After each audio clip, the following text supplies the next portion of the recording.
Hey, welcome to the Growth Whisperers, where everything we talk about is building enduring great companies. Companies that last, that endure, and you know what? Companies that actually people enjoy owning and working in. My name is Brad Giles, and today, as always, I'm joined by my co-host, Kevin Lawrence. G'day, Kevin. How are things today? Things are great, Brad. Just settling in here and into still in our winter season, but yeah, Good. looking forward to the week. Got a very busy week ahead, and looking forward to the show today. Me too. Me too. In the absolute business nerd perspective, one of my favorite subjects, gross margin. But we always like to start with a word or phrase of the day. What might be on your mind in terms of a word or phrase today, Kev? Today it's ramen. Growing up as a kid, we'd have these instant ramen noodles as something you could make when mom or dad wasn't around to cook. Yeah. And I thought ramen was like right up there with craft dinner, like we would have out here in North America. And I went out and had ramen on the weekend, and it blew my mind. Like, it was absolutely incredible. And I think the principle of it is just how at any stage of life you can be opened up to new experiences that you never thought. So it's not so much about the ramen. It was outstanding. It was in Chinatown in Vancouver. It was an amazing place. It was called the Ramen Butcher. Anyways, but it was more that there's so many different experiences, perspectives, and things in the world that we can be surprised by things, pleasantly surprised. Awesome. Yes. For me, a friend actually asked me, he said, what's your word for 2023? And I don't really get into that stuff, but I felt obliged. His was adventure, but mine was compound. To compound and continue to compound things that are working and make them better.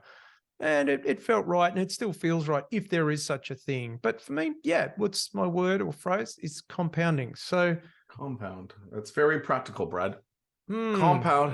Compounding flavors of ramen, maybe. That sounds like I can't weave those two together. Let's move on. Very good. All right. So today we're talking about gross margin. How awesome is gross margin when it's working well? And how much of a pain in the butt is it when it's not working well? Today, the question that we're asking is, my gross margin is dropping. What should I do? Yeah. You need to do something. And here the thing is we talk about often, it's one of the most important numbers in business because it indicates business health. And it indicates the health of the front end and the ability to sell to customers at pricing that is ideally, premium in some way, depending on your business model, so that you're getting the right pricing in the market. You've got a competitive advantage that allows you to price well. And then also that you've got an operational advantage that you're able to buy or build inexpensively, which leaves a gap between the two. So the marrying of operations and sales, that gross margin tells you that they're both doing exceptional, or somebody could be doing an extra exceptional job, but it tells you that there's a lot of good things that are happening at a macro level before you zoom in. And the trend of this number can really guide us on what's going on. We look at it all the time in businesses. There's more to it than just that. But when it's going well or when it's not, it's something that deserves our attention and worth digging into to figure it out. Yeah, and it can be figured out. And it kind of determines the effectiveness of the strategy and the leadership team. Obviously, there is it's demonstrative in one way of a lack of discipline, but very much, if your strategy is effective, you should have a healthy gross margin. Yeah, well, yes, especially the front-end competitive strategy on the selling part of it. Yeah. But your operations team could be having all kinds of problems and messing it up once the business comes in. And no doubt. So no matter what, it's important. As an example, that a company that this is going back, 15 years ago. A company that was in a commodity-esque business. And that's the way most people looked at it. And we were able to take that business from about 18% gross margin to 28%. And even at the point we had the whole team rallied around getting their gross margin. And if we hit it, the whole team and their partners got to go to Mexico for a celebration, which we did. So I will never forget that one. But I mean, that's awesome. 18 to 28. That is remarkable. They would yes, and to this day, when I talk to people in that industry and I said, yeah, we worked with one that did 28, they shake their head like, how? And as we went into it, what it became is that we had this one sales guy. Interestingly, we were recruiting him for 3 years. So the CEO was recruiting him for 3 years. And he came and he had a way to do all kinds of extra services outside. The core product was, we'll call it commodity. Yeah. But he had all, and it was, and no control of pricing because they were distributing a product basically. But this guy had this model where he had all kinds of additional services. While we're in there doing what you need, they would do all this other stuff, and with great service, and the customer was thrilled somebody was getting it done and was not concerned on the margin on the stuff that wasn't in the core commodity space. The accountants could line up and the purchasers could line up pricing on the core commodity stuff, not the other. Yeah. And anyway, so they transitioned the whole business. It was amazing. Absolutely amazing. That's an outlier story because it's such a huge difference. So congratulations. I remember but the levers, what they did, the principles that they use to get there, anyone can use to look for the higher margin pockets of things that they can make more money on while serving the customer, and the customer's thrilled. And it's worthy of effort, no doubt. I remember there was a retailer that we were working with there.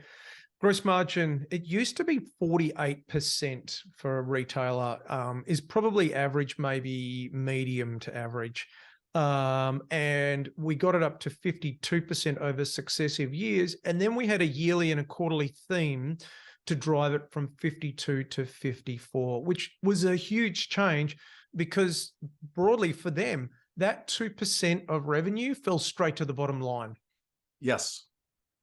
It's remarkable. Yep. We also had one with a retailer where we did a quarterly theme, and it was, I believe it was Just One was the theme, Just One. And it was a luxury goods organization and, a lot of high-end department stores and high-end shops. And the idea was, and what the head of retail would say is, if we can get the customer to buy one extra lipstick, that incremental extra sale on a extra high margin product, lipstick had a very high margin for them. It was driving incremental sale of an incremental or of a project that had above average margin. And again, we had a whole theme, got the whole organization thinking about it. Obviously, it adds up quite well at the end. That reminds me of McDonald's. Maybe not so much today, but several years ago, the saying going around was that the question, would you like fries with that, actually was responsible for 100% of their profit. Basically, all of their profit at the P&L level was coming because of that upsell in the transaction, rather than just, yes, I'd like a hamburger or whatever it might be. And that's what you're saying is looking for the upsell opportunities to increase the overall gross margin, because really chips are fries are potatoes that are fried and have a very good gross margin. Yes. And there's two things that are happening there. They're not only probably improving the overall gross margin percentage because of the mix selling more higher margin products, but two, they're increasing the total bucket of gross margin dollars with the extra sales. So they're compounding. So that's like they're compounding. Wow, you were just waiting. You had that teed up. Hey, that was all. It is compounding. It's a double whammy on the gross margin. A higher margin product, theoretically, if the potatoes indeed are, and more margin dollars. And so there's two levers that make a big difference. That's why, for example, when you go to like an athletic shoe stores, and when I was growing up as a kid, they always had the bins of socks right there by the till, and they always have those sealing things that you can spray on your shoes. Which, do they work or do they not? I don't know. But what I do know is they have big fat margins. So not only do they have massive gross margin percentages, it's incremental dollars from those add-on sales. So these are all things to look at, and that's where things start to fall apart. I mean, in those companies, you could never leave it without them offering you both of those things. And maybe it's still the same way today. I don't know. Another quick way that retailers do it is called the snake. So as you approach the till to pay, yes, there's a waiting line, and that's decorated with all sorts of smaller incidentals, like perhaps chewing gum or lollies or whatever it might be that you might want to buy to increase the average dollar sale. But also these are often very high margin products. I saw a brilliant one today. I bought some tickets on Ticketmaster. My son and I are going on a trip, and we bought tickets to a show. And as I'm doing the checkout, this one, no, it was a different transaction. On doing the checkout for the tickets, it's offering me, oh, you've just earned a free blank from HelloFresh, a free meal kit. Click here to get it. You've just earned a discount. So this is Ticketmaster. But they are now offering me, I had 4 other things I had to click no to on the way out, because each of those is worth more dollars to them. And it has nothing to do with the core product, which I thought was really interesting. Well, it's just a referral fee, but that referral fee is 100% gross margin. 100%, because there's no cost involved. Exactly. So there's lots of different examples. Same thing when you book hotel rooms or flights, and then they offer you insurance and all these other things. These, those add-on sales are a really, really big piece. Another company we worked with, and we also increased it fairly substantial. I'm a big fan of gross margin because, again, it shows how smart and effective the team is. Yeah. And, in this one, we took it and it was mid-20s, and we got it on average just over 30. So say 25 to 31, in that range. I don't have the exact numbers here, but it was at least that. And again, considered a commodity type business. And we got this consultant working with us just to help us on higher margin sales strategies and finding big margin pockets. And it's the hunt for where there's more margin. And we found a way to sell at a slightly higher price. And then in some cases, we found a way to dramatically lower our input cost, like dramatically. And it was awesome. But the thing that made the difference really is that, they have a lot of salespeople. I don't know, maybe at that time it was 100, now it's a couple hundred, but a lot of salespeople. And we're training the salespeople. The salespeople are paid on margin, so they have that right. That's a big piece if the pricing's flexible. But we just had this thing where they would put in the sale price and the cost, and it would give them red, yellow, or green if the margin was good. Like, a lot of salespeople aren't mathematicians. Yeah. They're relationship people, and they may or may not even understand margin or how to calculate it. But we made this basic calculator that they had to submit with every deal. Yeah. And basically, it's like, how about you just play with the numbers until it's green? Because if it's not green, your boss can't approve it, or there has to be work. And so they could take the price up, because it was a lot of units. They could take the price up 75 cents and they'd be green, and they could raise margin a few points. Yeah. Anyways, it was very simple. So we educated the salespeople. We had the CFO educating them. We armed them with this tool, and we also created a theme around it. I had no problem driving it. And it moves around sometimes depending on what's going on. It also moves around with a mix of business. But I will tell you, one of those pockets of profit that we found was so good, it distorted the entire income statement. That means the gross margin was so high. Again, those ones were about the 40s, in the 40s, in an industry that's in the 20s. And massive projects with massive dollars. And it actually created a problem because because it was so good, because the income statement started to look better than it was in the other areas because it was distorted.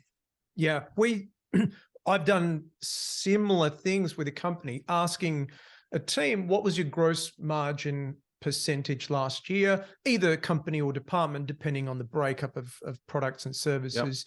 Let's say it was 52% last year. Well, let's set that as being the bottom of green, and then we'll for the sales team. We'll go up 5% is the green bandwidth, so 52 to 57. Then anything above 57 is super green. Then reverting 52 minus 5, 47 is amber, and then anything below 47 is red.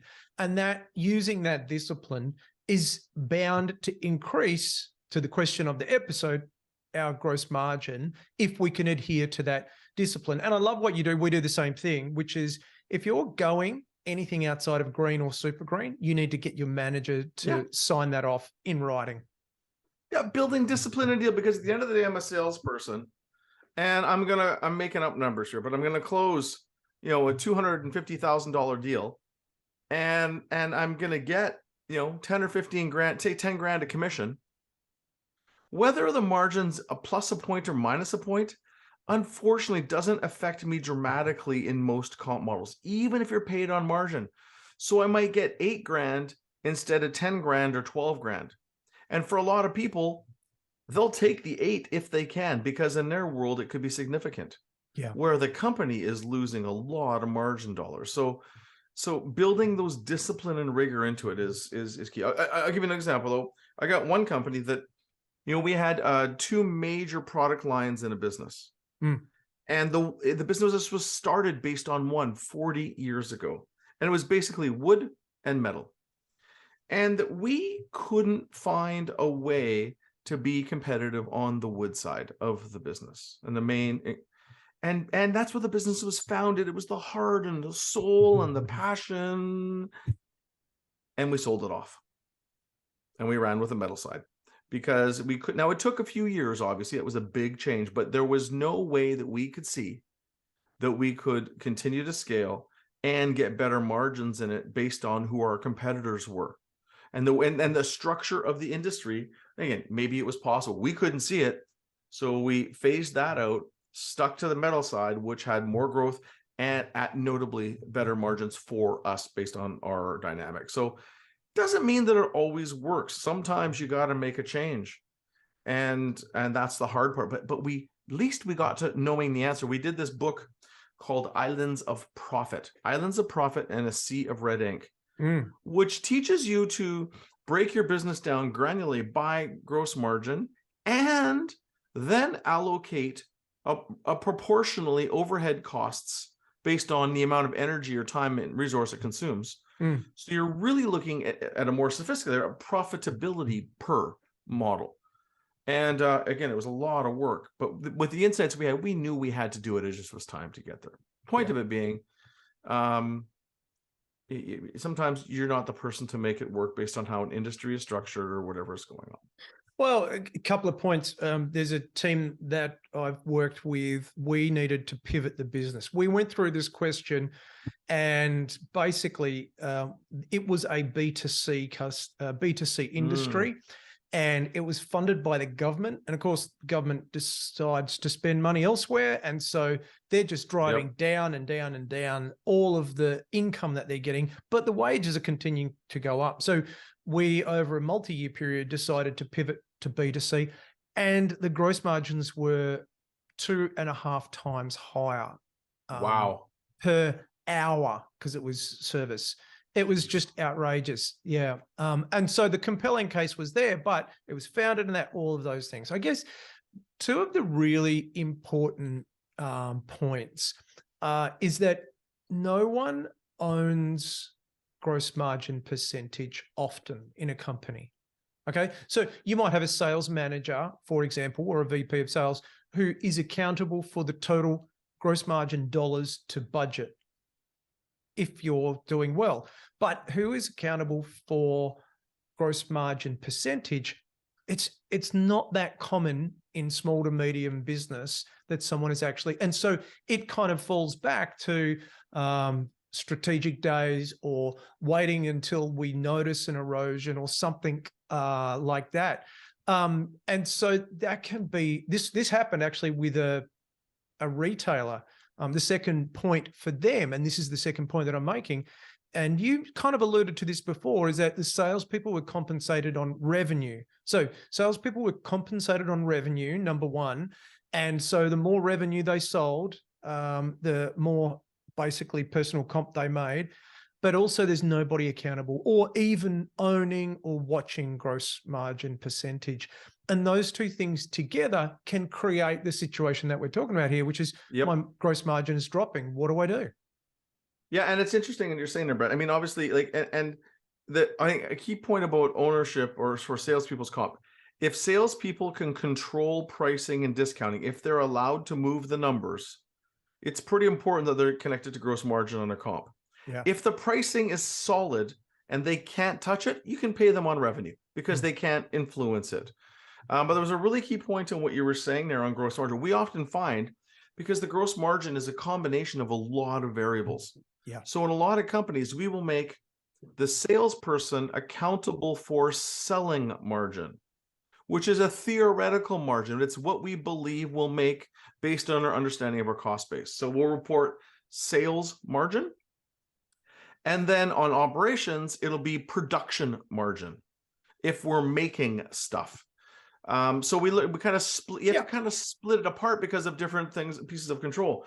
What was the other company we had? We had sales were and even another retailer. The buyers would be the buy-in margin, what we bought it at, and we would also manage them on the sell-through margin.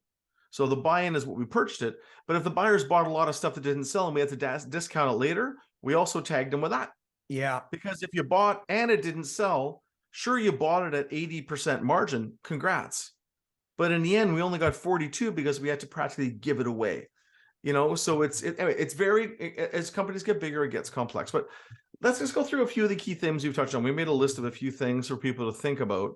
And we've touched on one of these stories, but like one is line by line analysis over a long period of time. I like to look back 5 years. Yep. Because when something's gone wrong with your margin, I like to look at a minimum of 5 years of history data. And what we want to look for is, as a percentage, by customer, by product, by region, by sales team, graphed with 5 years of data so we can see what's going on and visualize the data. So this is the first thing to do. This is absolutely. It is, because you got to start, what's the truth? Otherwise, it's just an opinion. What are the facts? Yep. What are the facts? Sure. And then also watch for any little pockets where people can hide discounts or stuff like that. Sometimes, one company, they can offer shipping. So we had to build the shipping into something because salespeople controlled it. So basically, understanding all the levers, understanding pricing, as we talked about, and we talked about that in episode 148 about pricing, but pricing, discounting, how salespeople are paid, we talked about it. And do your salespeople understanding margin? A lot don't, because they just haven't been trained on it. Operations costs, looking at those, after the salespeople brought the business in, look at all of those costs as a percentage of revenue. Sometimes you got to look at the overhead they absorb too, because another company I work with, they have they generally operate in the I think 32%, 34% margin, but they have a product line that operates at 12% margin. But it's highly profitable because they don't even touch it. It's a paper transaction. There's no overhead really. Yeah. So you can look at that. And then the final thing is the mix. Because as we talked about, if you've got products you sell at 60% margin and products you sell at 20, the mix of what you're selling, you need to understand it. Often the mix can completely mess up the margin. An example where services have high margin and products has low, like in construction, labor can be higher margin, product and material can be lower when you get a different mix. And the final thing is here. That just on that previous point, that comes back to waterfall graphs. One of the second things I think that we said there. So we want to analyze what are all of our products and services per gross margin over multiple period of time. So you could go back 3 quarters or 3 years and you could say, this was our most profitable customer or product or service, and all the way down from the most to the least, and understanding really understanding what is going on there, and then what are the drivers behind that. Exactly. And it helps you to see, because basically you have to get underneath and see what's actually going on. And finally, and this is kind of thing, just dig in and spend some time with the accounting team. I love working with the accounting teams. They always have a good sense of this. The good ones know. They know what's going on. They can get you the data. They're usually not biased about it because they don't have a horse in the race. They didn't do the work. Yeah. Yeah. Anyway, so the idea here is that there's lots of opportunities. You just have to spend the time and dig in. The answers are there. And whether it's operations or pricing or the markets that you're chasing, there's always ways to find and enhance it. But like a lot of things, if you leave it on its own idling for too long, it'll degrade. It easily degrades without a lot of it focus on it and strategy to help pump it up. Indeed. So my gross margin is dropping. What should I do? You should take action. You should analyze. Like that's the quick and dirty. Don't let it keep going because it's a very, very expensive thing to have happen. So analyze, look through things, look for, I guess we've been through it all, but look for all of the bits through sales, discounting, operations, and the mix, and then take action. Fire bullets before cannonballs, as we would always say. Do small tests, but take action. So there's a couple of episodes related to this. Episode 148, the previous episode to this one, we need to increase pricing, but the sales team is resisting. Interesting chats there. And then quite a long time ago, episode 21, gross margin, understanding the most important number in your business. 2 episodes of relevance there. Well, thanks for listening. This has been the Growth Whisperers podcast. I'm Brad, and my co-host with the Canadian accent here is Kevin in Vancouver, Canada. Of course, please be sure to check us out on YouTube if you're interested in our smiling faces. And please don't forget to subscribe. Every time people subscribe and rate us, we actually see our stats rise. So it means the world to us if you could rate the show, give us a 5-star. We would love that in your app of choice. And then, of course, you can find Kevin and his very interesting newsletter, weekly newsletter at lawrenceandco.com, and myself, Brad. You can find at evolutionpartners.com.au with our newsletter. Hope you've enjoyed the episode. Hope you got some practical advice there, and do have a good week. Look forward to chatting to you again next week. Take care.